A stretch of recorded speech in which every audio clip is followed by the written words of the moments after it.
A lot of brands that we speak to are very heavily reliant on paid media. Certain marketing managers or heads of marketing are struggling to get buy-in from the C-suite in order to invest in SEO, which we know to be quite complementary to paid media. However, to some perhaps older or less educated senior C-suite practitioners, they don't see the direct ROI that comes from investing in SEO. They like to see, you put £1 in, you get £2 out. It's nice and simple. It's easy business, right?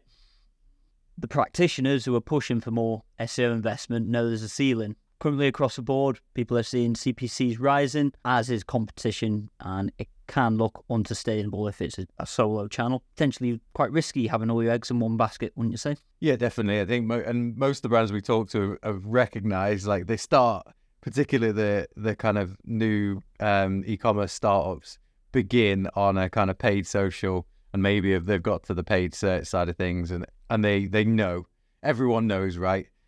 Putting all your eggs in one basket is generally considered a bad thing, whether that's in marketing, whether it's your diet, whether it's your flipping daily routine. Like, you got to add a bit of diversity, otherwise things, if something goes wrong with that single aspect, you kind of up shit creek pretty fast.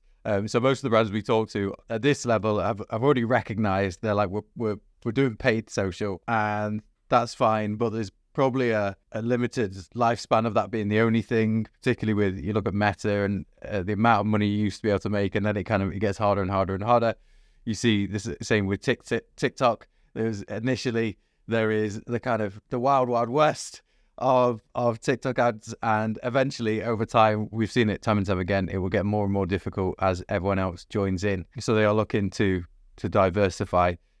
As you said, the problem is paid search and social.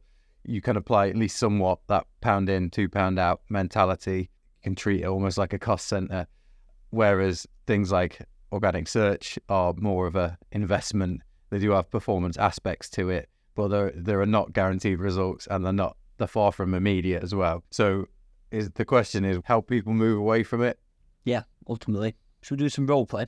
Yep. I am a small, medium-sized business who's convinced paid media is the only channel for us. We can see clear returns on investment through the channel.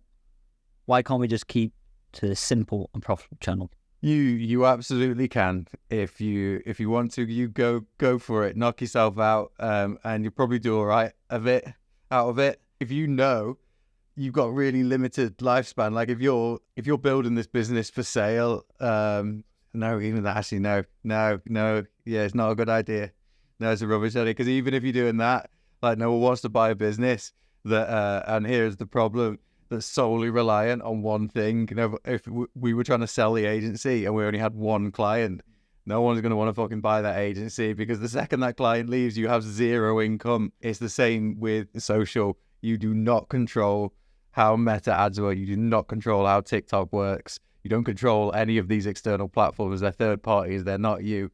They are aliens, and you are relying on that alien to play ball and make it easy for you. That alien is really enjoying all the money that it's got from you paying them, but it wants more and more people to do the same thing. And as you get a more crowded market in your space, that's going to drive up the competition. It's going to drive up the cost per click, cost per acquisition, however you want to look at it. You're going to get squeezed, and your ROAS is going to get smaller and smaller and smaller. So that's why you can't. In the same way that if you're a good investor, you probably can't just put everything in Tesla and call it a job well done. Diversify. You need multiple growing revenue streams, really, to have a successful business.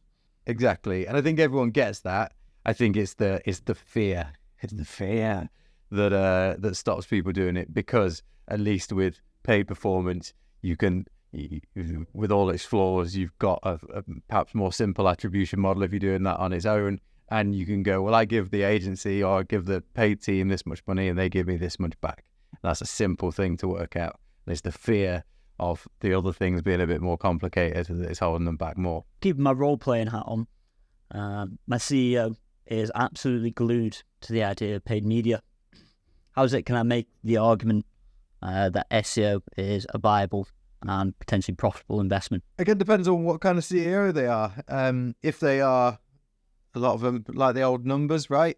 So how can we influence them? It's a storytelling game at that point. Like, can we use projections? It is entirely possible to varying degrees of detail, create projections and forecasts of like how, if we get to this point, how much money are we going to make from organic? It helps if you've got a little bit of organic so far, and unless you've got a really, really terrible website that's just not applied any marketing principles whatsoever, or you're very new, you're probably going to have some organic traffic. So you can use that as a basis. But even if not, it becomes a bit theory crafting, but you can start to project what you're going to get from it. Use that as your starting point. How can investment in search marketing help us beat our competition who's already dominating the SERPs?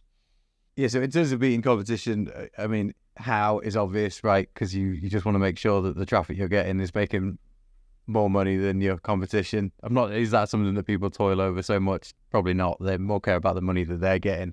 I think the question is probably more around that strategic approach of relative to my competition, like how can I get the most out of search? And to that, I think you have to consider your competition. Like, are you a massive brand that has brick and mortar stores, a historic brand presence, and people, countrywide name, Argos type behemoth of capitalism? Or are you a mid-market challenger, digital only, and you've just not had anywhere near as much investment on your site, satisfying users as them? If you are that mid-market, this is probably who it's relevant for, right? Because I don't think Argos gives a monkeys what I've got to say. They're raking it in. If that's the case, like, how can you box smart with your search strategy? So you might not be able to go after a big generic for something like, video game consoles, but you might have a really strong offering around like a certain like series of games or something. It goes back to what we were talking about earlier.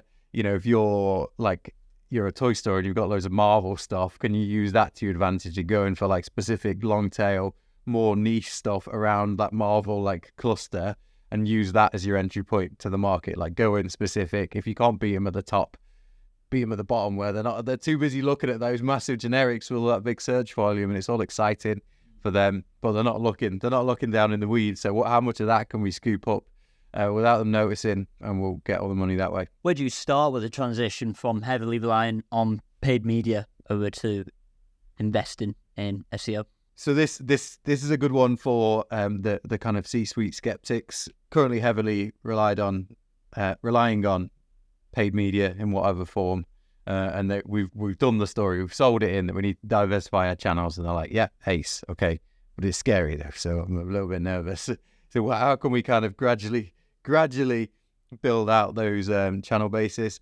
I think looking at SEO is one of the most beneficial things you can do because it goes hand in hand with the paid media. So SEO done well largely looks at improving the website, improving the user journey from kind of problem, don't know there's a product, to have purchased the product and beyond. That exists in all forms, doesn't matter what the product is. If we're doing that well, we're looking at on-page experience, we're looking at how people navigate around the site, we're looking at the checkout process, we're looking at literally just how people interact with the site, and we're improving that. If we do that well, yes, SEO takes a bit of time to kind of get up to speed. Google's got to trust what you're doing, it's got to stick around, it's got to learn to like you. But that stuff done well immediately benefits your paid media. So, whether it's quality score, whether it's conversion rate, whatever it is, the user interactions that you're paying to go to the site are going to behave more like display your desired kind of outcomes for them, if we're making that site a really slick experience. That's a core part of SEO. So I think that's why they go hand in hand. Yes, the organic traffic bit might take a bit of time, but who cares? If we're immediately benefiting the paid campaign, we can generate a better ROAS, we can generate a higher conversion rate and things like that. It's a wombo combo. You're satisfying that need for short-term wins at a stakeholder level by improving that user experience. Nifty little trick there. Have you seen instances where reliance on PPC has gone wrong? Well, I was thinking, it's like Atlantis, isn't it? Like, there's evidence of it somewhere, and it's in the thousands of businesses that fail every year. Typically, when we see brands at the level we're talking about right now, they're coming to us at that point where at least someone in the stakeholder group has identified the need for diversification. So typically we don't see them before that. I think there's probably a good reason for that. Some of them, sure, they've done well. Hats off to those guys. Well done. There's some brands is using only PPC a valid option? Yeah, super new ones. If you expand that to paid media, so including paid social, where you got a lot of kind of startup brands in a really specific space. So looking at Rome for us guys who started, they're like a sexual wellness brand. Found them during my attempt to create an elaborate gag on the summer of 2022. And I was like, actually, this is a really cool brand, and I ended up talking to the founder, and they just started up, and you've got a limited budget, they've got investment, and they need to get results from that investment, and they need to get it pretty quickly. They need to prove the concept of the brand, right? It's only just started. Paid media is a perfect way to do that because you get really direct, quick feedback. So a very specific period in the business's lifespan. Quite a few brands, it's the only way really, unless you've just unless you're really rich and you can afford to just kind of sit there and let it grow. But it gives you that a big impact at the start. It starts getting traffic to your site, starts getting people knowing your brand. You can start to utilize, offline tactics like word of mouth and things like that. Yeah, it's a viable option for those few. How much would you invest in SEO when just starting out? Yeah, as much as you can, really. Ideally, you want kind of forecasting in place. Realistically, everyone's got like an amount of money they're willing to give to it. Nearly always, you could do with adding a little bit more to it than they'd originally planned. But build out that forecast. The two variables are cash access and time frame. So how much money have I got, and how long have I got until I need to see results? And if you can work out those two things, you can figure out your investment based on that. Some people, again, the kind of the younger brands, startups, they need to see quicker returns, 12 months. Your bigger brands with brick and mortar presences who've been around a while, they're long in the tooth, they can afford to look at an SEO campaign in 5-year chunks, or 2 to 5 years kind of thing. It becomes much slower. That's isn't cash a luxury. That's better in a lot of ways because you can really work on getting things right. For the newer guys, you've got to get things right, but you're also looking for those quick inroads and the ways you can kind of hack it. Again, you come to that idea of big brand generics, hard to get, but lots of traffic, versus your specific things. The new brands have to go for the specific queries, and they have to fight over the scraps. They're still valuable, still worth a lot of money, but that's where you got to box clever with your budget. But yeah, the two things you need to know: how much money you got, how long you got.